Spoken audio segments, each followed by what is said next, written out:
Nous allons maintenant voir les différents dispositifs d'insertion professionnelle des salariés ayant une RQTH.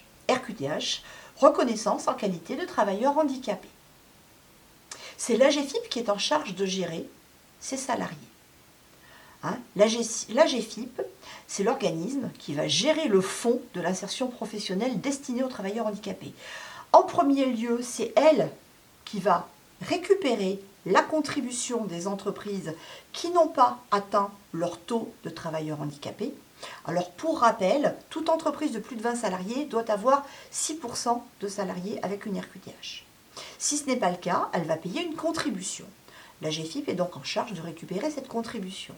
Et elle va utiliser cette contribution pour effectivement permettre aux salariés qui ont une RQTH de bénéficier d'aide à l'accès à l'emploi, mais également au maintien dans l'emploi. Donc par exemple, il va y avoir une prime. Toute entreprise qui embauche un travailleur handicapé va avoir droit à une prime dès l'instant où le travailleur handicapé va rester un certain temps dans l'entreprise. On va d'abord parler de la reconnaissance du handicap. Mais qui sont donc ces salariés qui ont une RQTH ? Cette RQTH, elle va leur permettre effectivement d'avoir accès aux services et aux aides financières de l'AGEFIP. Cela va les aider à trouver un emploi, mais également le conserver, mais aussi évoluer au sein de l'entreprise. Pour être reconnu travailleur handicapé, il faut avoir un problème de santé, une déficience physique, psychologique, mentale, suffisamment importante. Le salarié peut également être titulaire de l'allocation adulte handicapé ou encore être reconnu invalide.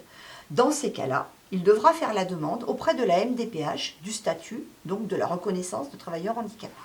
À noter que certains salariés qui ont été victimes soit d'une maladie professionnelle, soit d'un accident du travail, qui leur a laissé des séquelles, pourront également avoir la reconnaissance en qualité de travailleur handicapé. Il faut effectivement avoir plus de 10% de séquelles pour pouvoir automatiquement avoir une RQTH. L'offre de services. Les services proposés par l'AGEFIP sont fort nombreux, effectivement.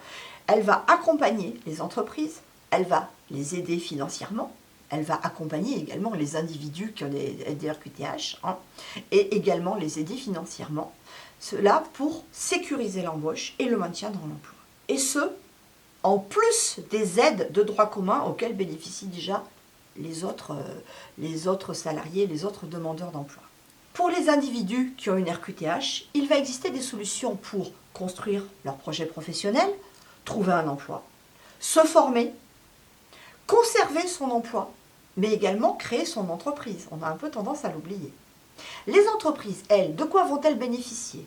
Eh bien, effectivement, on va leur permettre d'inclure le handicap à leur politique des ressources humaines.